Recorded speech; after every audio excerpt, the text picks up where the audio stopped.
یہ وہی اونٹ ہے جس کے ساتھ ظلم ہوا ہمارے سانگھڑ شہر میں. یہ دیکھو اس کے آنسو دیکھو. ظالموں تو میں کیا رحم نہیں آیا اس معصوم جانور. یہ دیکھو یہ چیخ چیخ کر کے رہے میرے ساتھ ظلم ہوا. یہ آپ اس کا ٹانگ دیکھ سکتے ہیں. 48 گھنٹے ہو گئے یہ یہاں, اس کا علاج بھی نہیں ہوا, اور صرف انہوں نے جو ہے خود اس کو انجیکشن وغیرہ لگائے اپنی طرف سے, لیکن گورنمنٹ کی طرف سے ابھی تک ان کو کوئی سہولت میسر نہیں کی گئی. آپ دیکھ سکتے ہیں یہ جانور میں خود سانگھڑ شہر سے چل کر آیا ان کے پاس.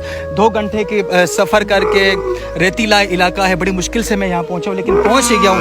لیکن کیونکہ میں اس لیے پہنچا, میرے دل میں انسانیت کا درد ہے, دکھ ہوا مجھے آج اس جانور کے ساتھ ایسا سلوک کیا گیا.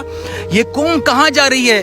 یاد رکھنا کہ صالح علیہ السلام کی اونٹنی کے ساتھ جب لوگوں نے ظلم کیا تو اللہ تبارک و تعالیٰ نے ان کی قوم کو نیست و نابود فرما دیا تھا. تو آج ہمارے سندھ میں اتنا ظلم ہو رہا ہے, کیوں ہو رہا ہے؟ یہ دیکھ رہو, یہ خود بتا رہا ہے کہ میرے ساتھ ظلم ہوا. یہ وہی جانور ہے, اس کے آنسو دیکھ لو, ابھی بھی اس کی آنکھوں میں سے آنسو نکل رہے ہیں. ہائے ہائے افسوس, ہم انسان کہاں مر رہے ہیں. وڈیرے یہ زمیندار کتنا کھا لیتا یہ تمہاری زمین میں سے گھاس, 500 کا 1000 کا تمہارا پورا ایکڑ کھا لیتا, کیا ہو جاتا.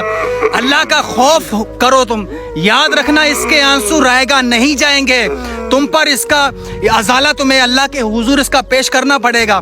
یہ بے جان جانور اپنا خود بتا رہا ہے کہ میرے ساتھ ظلم ہوا. یہ دیکھ لیں اس کا ٹانگ توڑ دیا کہ یہ اٹھ نہیں سکتا, اس کے ساتھ یہ ظلم ہوا ہے. ہمارے سندھ کے اندر اتنا ظلم کیوں ہو رہا ہے آخر؟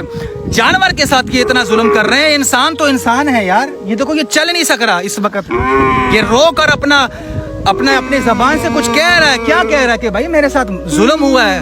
یہ رو رہا ہے, ابھی بھی میں اس کے ساتھ پاس بیٹھا ہوں, آنکھوں میں سے اس کے آنسو آ رہے ہیں. تو خدا کے لیے جاگو سندھیو, جاگو جاگو. یہ کیوں اس طرح ہمارے اوپر اس طرح ظلم کرتے ہیں یہ لوگ؟